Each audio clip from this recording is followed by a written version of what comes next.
So Vigilantes, Arrow Past Sins. It was a good episode. We got a little bit more Emiko. That's I definitely want to talk about that. But we also got some Earth 2 Laurel flashbacks, which was the really cool thing. So let's talk about Arrow Season 7, Episode 11, Past Sins.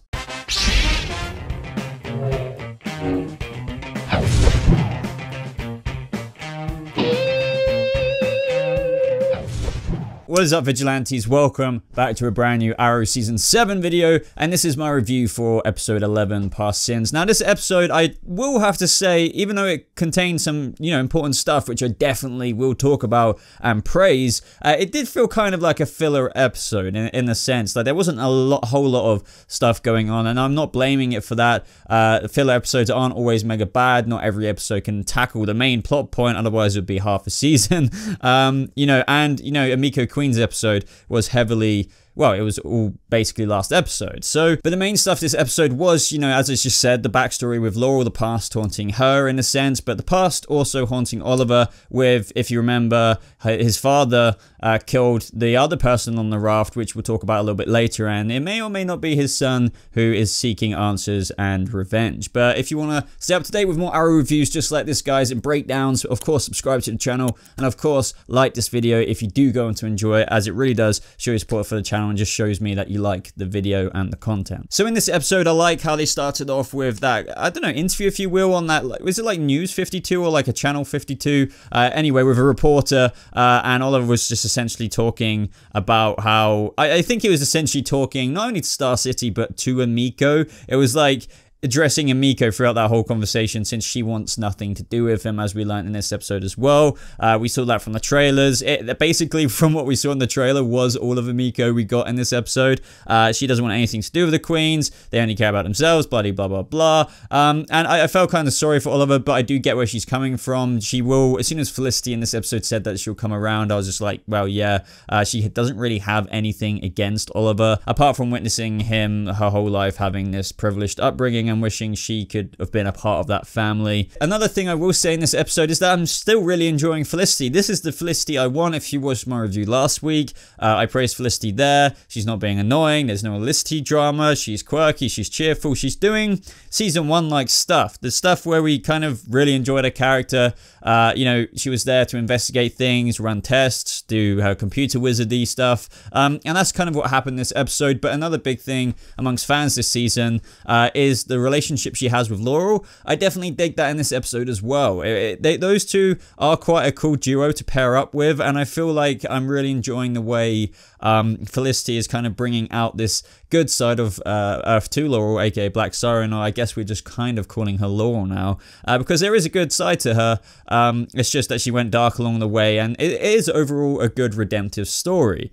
So her complimenting Laurel, saying that Quentin would have been proud of her, was really nice. You really see that means a lot to Laurel, and I just love the way they're showing that across the screen. But we also got Earth 2 flashbacks. I did have a little bit of an issue with this story. This may be nitpicky, but it is just stuff that bothers me. Now, I do get it. Laurel was kind of like, and you would be if you came from another Earth in the multiverse and you saw the person who killed your father, you would be kind of freaked out. But I felt like the fact that she thought that he was from Earth 2 in this episode, it was just a bit silly. Do you really expect some guy who is a drunk and just this average blue-collar guy to, what should I say, has already discovered how to cross the multiverse? Do you know what I mean? I just didn't believe that Laurel would be that dumb. It's just like, you really think this guy, who's an average guy, somehow cross the multiverse to try and kill you or troll you? That's the part that I kind of had an issue with. But yes, I'm not negating the fact that this really gave us a lot more cool stuff, seeing Laurel on Earth 2 use her very first Canary cry, the explanation behind her father's death, how she feels guilty for that because, she screamed about a cake when she was younger when Quentin on Earth 2 arrived to her house. So he went back out in the car on the road and ended up getting killed by him. But do you know what I mean? I don't feel like I'm being too nitpicky there. It's just, basic storytelling. I like the other aspects of this storyline, but just, believing that Laurel thought that this average guy had discovered the ways to cross the multiverse from Earth 2. It's ridiculous. No way he would do that unless he had an interdimensional extrapolator or some kind of vibe, metahuman powers, or other things that allow you to cross the multiverse, like in The Flash where they have that massive circly thing, which I've totally forgot the name of right now. So we need to talk about Lila, Diggle, and the Ghost Initiative. So I really enjoyed it when Curtis just said, that's just another cool name for the Suicide Squad. So, but he couldn't say all of it. But we all know that this is the Suicide Squad Mark II. They wanted to rub that in audiences' faces. Basically, obviously, you guys are probably familiar now with all the shows out there, whether it's Gotham or Arrowverse shows that, you know, sometimes they have to throw things away when they're doing movie level stuff. The whole licensing issues, diluting the brand, whatever, you know, cherry you want to pick from that, it's more or less in the same bag. So that's why they're calling it the Ghost Initiative. And I like how they said, oh yeah, it's a cooler name anyway than the Suicide Squad. I guess that's Arrow or just the TV universe just saying, well, screw you movies. Anyway, though, it was really cool seeing China White, Cupid, Kane Wolfman, aka Joe Wilson, Deathstroke's son, and then obviously Ricardo Diaz. Now, naturally, Curtis didn't agree with this. You know, he said it's inhumane. I definitely, you know, that's definitely Curtis's character there. He's like, surely there's some other way of doing this. But the military side of things, you know, Lila and Diggle, they're good people. They know it's bad, but they're too focused on achieving the end goal. So they're like, you know, it puts, you know, boots on the ground. It's a necessary evil because we're fighting a much bigger evil, and it's just a precaution anyway. Like, they're pretty stupid if they run away and get their head blown off, so they shouldn't do that. And it won't happen. But obviously that's not the perfect logic, and that's what Curtis knows. So what Curtis does this episode is pretty cool.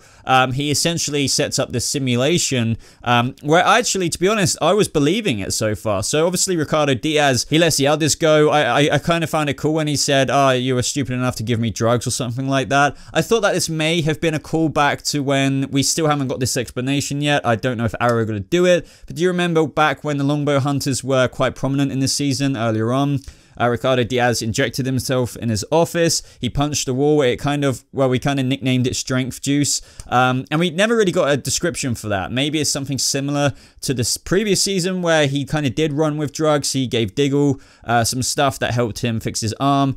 So maybe he was investing in some kind of drug that enhances strength. So I thought maybe it's just like the amount of drugs he's taken or something. He's like immune to other drugs. But at the end of the day, this was just all Curtis's simulation.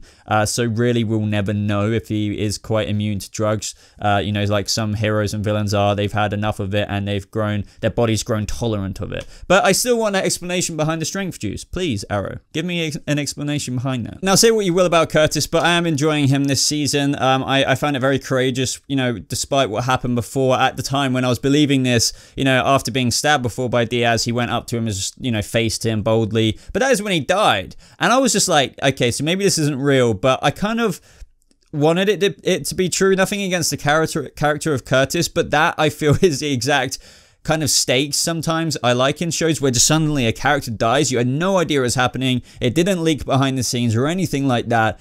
So that would have been really cool, but naturally it was a simulation. And yet again, I found it even more badass when I found out it was a simulation, because Curtis found another way to do things, another way to find answers, and Diggle even appreciated that because I'm sorry, I'm still not removing the Ghost Initiative.